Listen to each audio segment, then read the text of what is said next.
New at 10, a growing debate is emerging over a reinterpretation of a decades-old law that blocks licensed rehabilitators from caring for certain species of animals. Our Derek Kay spoke with the Humane Society. Derica, what exactly is this law that's being reinterpreted? Well, the Humane Society says an Idaho statute from 1981 stops them from treating certain wild animals like foxes or skunks, leading to unnecessary euthanasia. And they're urging the public to weigh in during the plan's comment period, which was extended to Wednesday.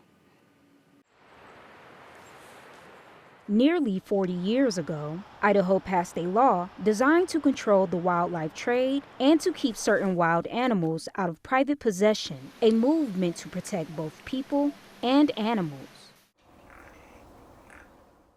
But that law also forbids anyone from possessing specific species, including injured foxes, orphan raccoons, and young skunks with nowhere to go.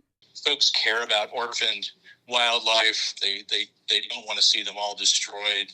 Dr. Jeff Rosenthal, CEO of the Idaho Humane Society, says the original law was aimed at stopping the public from keeping these animals as pets. But recently, he says the way the law is enforced has changed. About a year ago, the law was reinterpreted, and Fish and Game determined that it was illegal for rescue groups to be handling these animals. And that, he says, leaves only one outcome: euthanasia. Anyone who found a litter of foxes on their property and turned them into a rescue or rehab group, the rescuers, rehab groups, the rehabilitators that previously had been permitted to do that work could no longer accept them, and the only option was for the animals to be destroyed. As Fish and Game updates its newly drafted strategic plan, a plan centered on protecting wildlife, the Humane Society is using this moment as a call to action.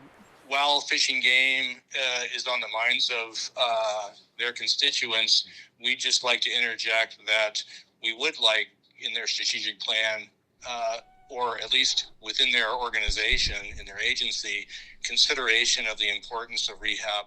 However, Fish and Game tells us the issue raised by the Humane Society is not part of the strategic plan and is a separate matter entirely.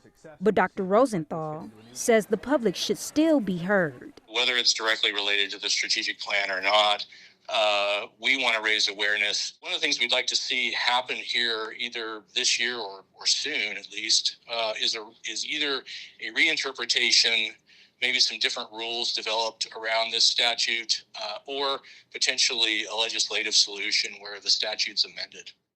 Idaho Fish and Game says they're not planning any changes to wildlife rehab laws at this time. And as a reminder to the public, the 2026 strategic plan isn't connected to the Humane Society's concerns. But that doesn't mean your voice can't be heard. Public comments are extended through December 24th. And Derica, as a reminder for people, where exactly can they submit those public comments? Yes, you can find them at ktvb.com or at the Idaho Fish and Game's website. All right, thank you, Derica.